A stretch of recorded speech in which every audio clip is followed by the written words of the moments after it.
started for me, big band.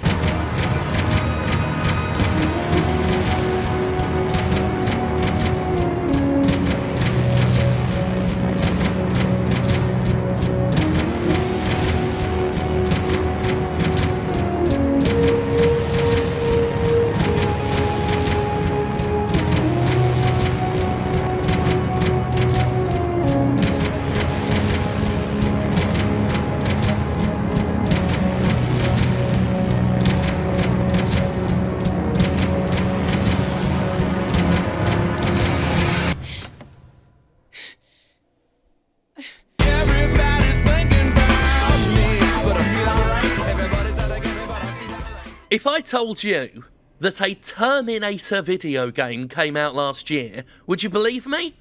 Because pretty much anyone I've talked to about this game didn't know it happened.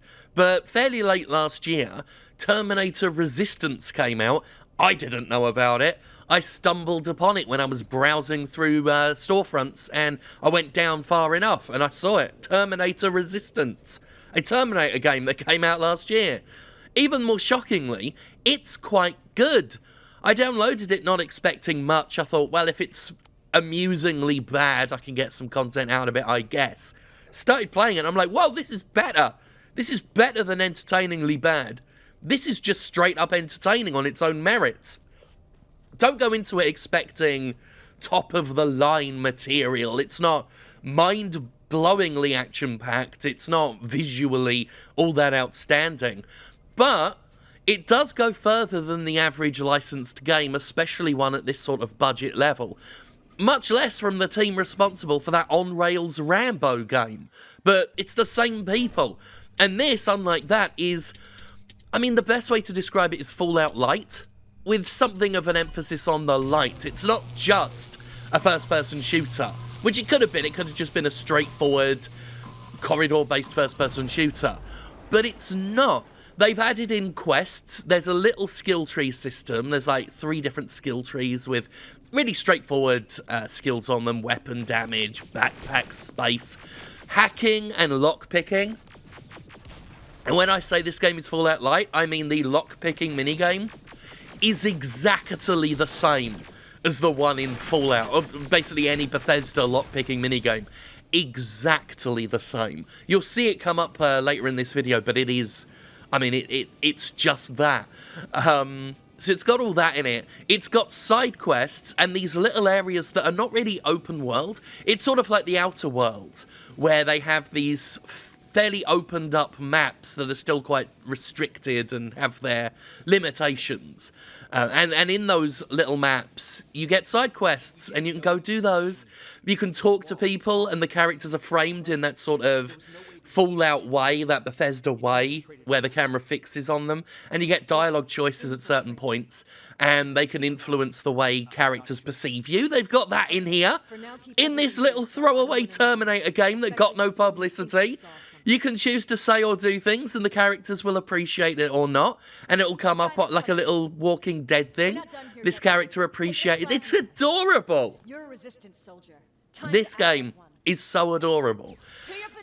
And I say that just because, again, no one really heard about it. It got no publicity, but it's doing its best. It's such a plucky little game, and it's clearly made by people that loved the first 2 Terminator films. I don't see too much influence from the later ones, but why would you? They're rubbish. But you can really tell that the future scene... Because I went and rewatched Terminator, the film, last night. And it's amazing the little details they've thrown in. The little blue electricity around corpses, some of the weapons, like there's a can-based grenade you can throw, and it's in the first Terminator. 2 of the Resistance soldiers in one of the flash-forward scenes use the exact same grenade you can unlock later in this game. The different types of enemies you fight, there are the usual like T-800 skeleton robots, but you got the spiders, you got the hunter-killer drones. They researched for this game, and they clearly love Terminator and just wanted to make the best Terminator game they could with the budget they had. And as far as I can tell, they maximised their budget, which is so on brand, because I rewatched Terminator last night and I'm like, they didn't have the world's biggest, they had some budget. a fairly respectable one, but they maximised every penny and didn't waste a second of that film. And consequently, it's such an 80s film as a result, and this has like a very authentic 80s soundtrack to back it up. The technology, like you find busted computers and stuff hanging around, and it's all 80s style. It's sort of like Alien Isolation and how far they went into that with trying to make it authentic, trying to make the environment, not just the characters and the enemies, but the environment look like it belongs in the Alien universe. They've done that here, albeit on a much tighter budget, I would imagine. But again, they did the very best with what they had. And the result is derivative. As I say, it's Fallout Lite, and there's some other elements of other first-person shooter RPG games out in it. BioShock is a mild influence on this game in some regard.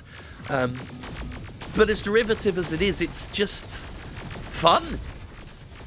Like I say, don't expect something mind-blowing. Don't expect anything more straightforward than shooting a lot of skeleton robots.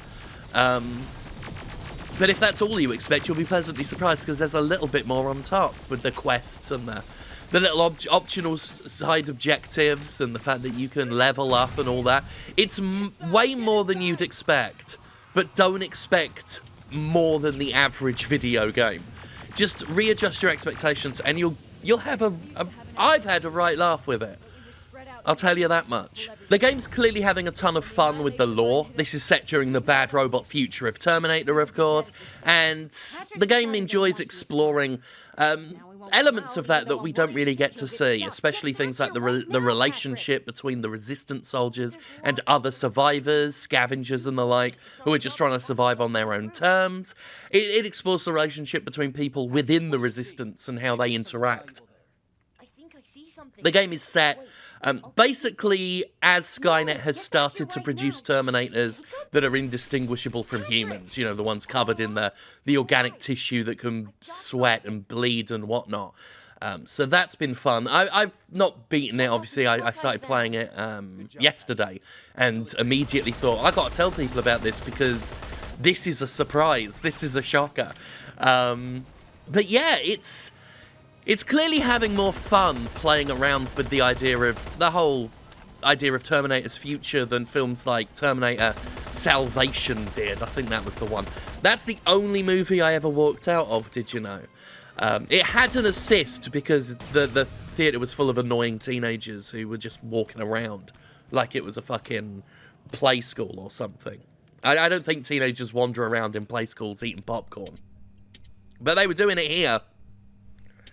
So it was those two things combined, where I'm like, the movie is crap, the theatre's full of dicks, I might as well go. But if the film had been better, I probably would have, sat through it or thrown things at the kids to get them to be quiet. But it just wasn't worth it, so we left. It was so dull and po-faced. Really didn't care for it. I haven't seen any of the new ones. Genesis, or what was the new one? No. And there's the lockpick. I almost said Pokemon, then I almost said pickaxe. It's the lockpick. By the way, recommendations, because I said they're skill trees. I would recommend putting a lot into lockpicking, maybe crafting as well. Lockpicking is very powerful in this game. Maybe one of the most powerful lockpicking systems I've seen, just because of the amount of stuff. Between crafting and lockpicking, I never run out of ammo.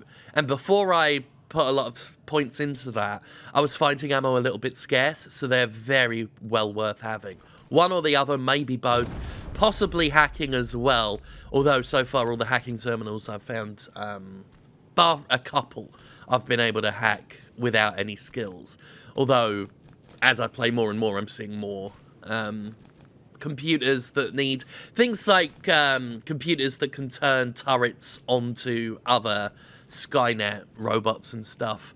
That requires some hacking ability, and from what I can tell, that's quite powerful as well when I've seen it in action. That's about all there is to it. It's just a really good game. I think some people have criticised it, but I think those people were maybe expecting too much, and maybe because I wasn't expecting a massive amount from this game, I've been pleasantly surprised. But again, don't go in with massively high expectations. Just expect a solid Fallout Lite, and again, very light experience. And I mean, I'll put it this way, it's fucking better than most recent efforts from Bethesda's in-house team. It's certainly better than 76. Not that I should keep bringing that up, but, you know, this is better than that. It's got Terminators in it. I liked when they were scary. At the beginning of this game, the robots are quite scary. There's like a stealth section, which is a little bit slow, but it is tense. Because you see the big robot skeletons for the first time, and they're walking around. But once you get plasma guns, they go down really easy, which is something of a shame, because I was thinking it'd be really good to have, like, Alien Isolation, but with a Terminator. That'd be fucking scary. And I was thinking about that when I played the one stealth section this game had.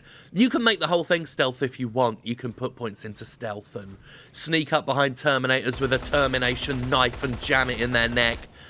But, you know, play it how you want. I'm not your mum. That's it. That's Terminator Resistance. I like it. So, you know, take that for what it's worth. Not very much. Shoot robots, have a good time. That'll do.